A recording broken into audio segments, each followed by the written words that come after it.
Déterminer l'équation cartésienne de la trajectoire y égale f de x, connaissant les équations horaires des coordonnées du point M, x de t, y de t et z de t. Tracer l'allure de la trajectoire. Les coordonnées du vecteur position OM varient au cours du temps. On appelle ça des équations horaires. Équation parce qu'il y a un signe égal, horaire parce qu'il y a des notions de temps, tout simplement. Puisqu'on veut faire apparaître uniquement l'équation cartésienne de la trajectoire, c'est la relation pli YX et puis Z. Bon, Z c'est simple, Z égale 0. Donc, quel que soit T, eh bien, la trajectoire de ce point M va être inscrite dans le plan X, O, Y. Alors, comment faire apparaître Y en fonction de X? Tout simplement, Y en fonction de X. Eh bien, il faut tout simplement faire disparaître mystérieusement le temps t. Comment faire? Eh bien, on va par exemple exprimer le temps t en fonction de x et ensuite le réinjecter dans cette équation. Ce qui nous donne quoi? Eh bien, x de t égale 3t plus 1, ce qui nous fait x égale 3t plus 1. On sait que c'est x de t, on enlève le t.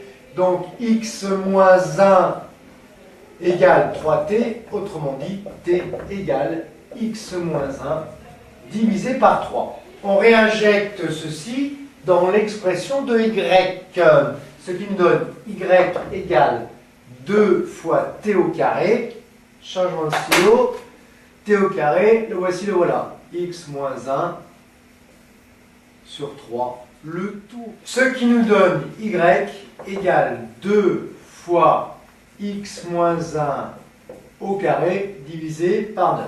Bon. Ceci est une parabole. Vous savez qu'une parabole est de la forme y égale à x carré plus bx plus c.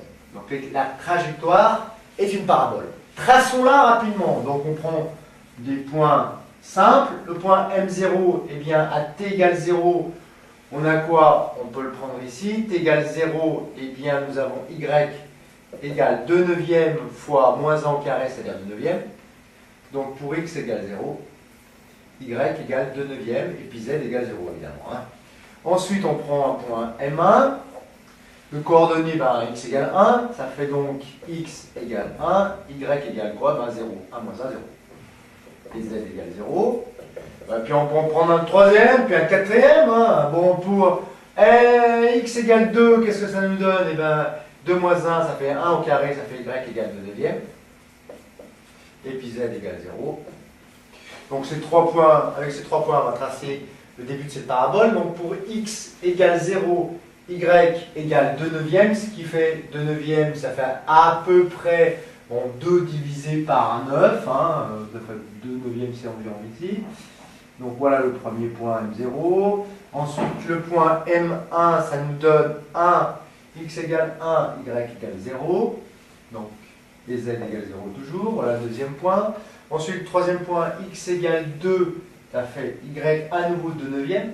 On retrouve la valeur de neuvième ici, etc., etc. Bon, la parabole va avoir cette allure-là. Voici pour la trajectoire de ce point M dans le repère cartésien OX, Y, Z.